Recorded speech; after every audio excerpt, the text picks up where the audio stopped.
On February 28, 2026, the international order shifted. Following high-precision strikes against Iranian command structures and the death of the supreme leader, the global energy market entered a state of sudden, violent paralysis.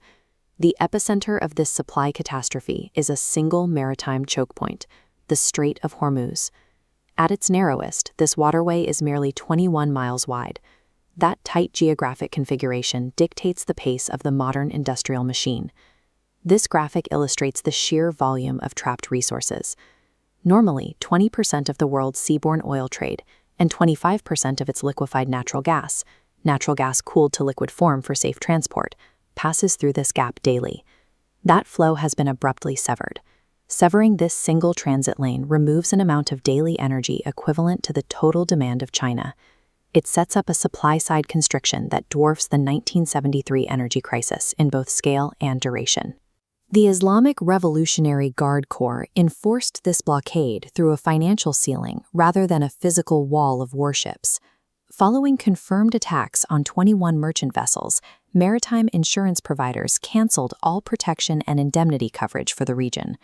Protection and indemnity, or P&I, is the foundational liability insurance required for any commercial vessel to legally and financially operate. Removing it instantly stranded 15 million barrels of crude and refined products. Looking at this map, Iraq and Kuwait possess zero land-based bypasses. Their energy output is incarcerated, forcing shipping lines to chart an entirely different path. The detour's penalty is severe. Routing around Africa adds 15 transit days and spikes fuel consumption by 30%.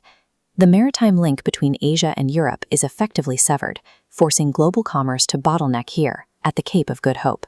This forced rerouting kills the era of just-in-time logistics. It replaces it with deeply inefficient just-in-case stockpiling, dragging massive carrying costs directly into the global supply chain. The immediate victims of the blockade are Asian economies. They normally receive over 80% of the crude oil and liquefied natural gas exiting the strait. Japan represents an extreme case study in fossil fuel dependency. Under Prime Minister Sanae Takaichi, the nation faces a severe reality. They rely on imports for 87% of their total energy needs.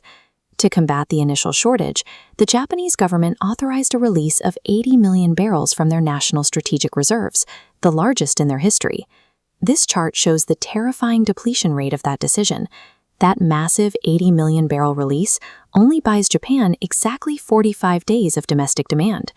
For advanced manufacturing economies, a depleted buffer means the physical, mechanical halting of heavy industry and petrochemical production. The math is equally tight for the world's third-largest energy consumer, India. The Indian government has historically pointed to a secure 74-day buffer of energy reserves to ease market panic.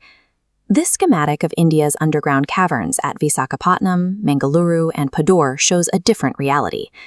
These government-controlled sites are only 64. The disruption of natural gas and its chemical derivatives created a secondary crisis arguably more dangerous than the oil shortage itself. The Persian Gulf region produces 38% of the world's urea and ammonia. These are essential nitrogen-based fertilizers derived directly from natural gas, and they are the lifeblood of global agricultural productivity. This line graph tracks the immediate market reaction. Within weeks of the blockade, global urea prices skyrocketing from $482 to over $720 per ton. By severing this specific chemical supply chain, an energy crisis mathematically guarantees a subsequent global food crisis. South Africa provides the ultimate micro-case study of this systemic supply failure. Their agricultural sector is currently absorbing dual shocks, exorbitant fertilizer prices colliding directly with a severe domestic diesel crunch. South African farmers entering the winter planting season report they can only secure 20% of their required diesel allocations. The tractors literally cannot run. The brutal reality of agriculture is the lag effect. Consumer food inflation and acute hunger statistically follow energy price spikes by 3 to 6 months.